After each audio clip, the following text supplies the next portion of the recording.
नमस्कार मित्रमैत्रिणींनो, तुमचं आमच्या चॅनलवर मनापासून स्वागत आहे। आज आपण जाणून घेणार आहोत सर्दी आणि खोकल्यावर काही सोपे नैसर्गिक आणि घरगुती उपाय। उपाय क्रमांक 1, आले आणि तुळस। आले आणि 5 ते 6 तुळशीचे पाने पाण्यात उकळून चहा तयार करा।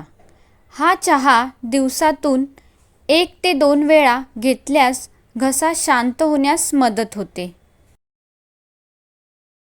उपाय क्रमांक 2, मध आणि लिंबू।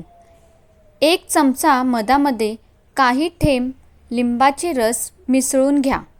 यामुळे घशातील खवखव कमी होण्यास मदत होते। 1 वर्षाखालील बाळांना मध देऊ नये। उपाय क्रमांक 3, हळदीचे दूध। रात्री झोपण्यापूर्वी कोमट दुधात चिमूटभर हळद घालून प्या। यामुळे घशाला आराम मिळतो। उपाय क्रमांक 4, वाफ घ्या। गरम पाण्याची वाफ घेतल्याने नाक मोकळे होण्यास आणि श्वास घेणे सोपे होण्यास मदत होते। उपाय क्रमांक 5, ओवा।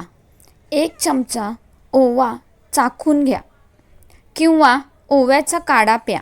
यामुळे सर्दीमध्ये काही प्रमाणात आराम मिळतो। काळजी घ्या। सर्दी खोकला टाळण्यासाठी या महत्त्वाच्या गोष्टी जरूर पाळा। भरपूर कोमट पाणी प्या, पुरेशी झोप घ्या, थंड पेय आणि थंड पदार्थ टाळा।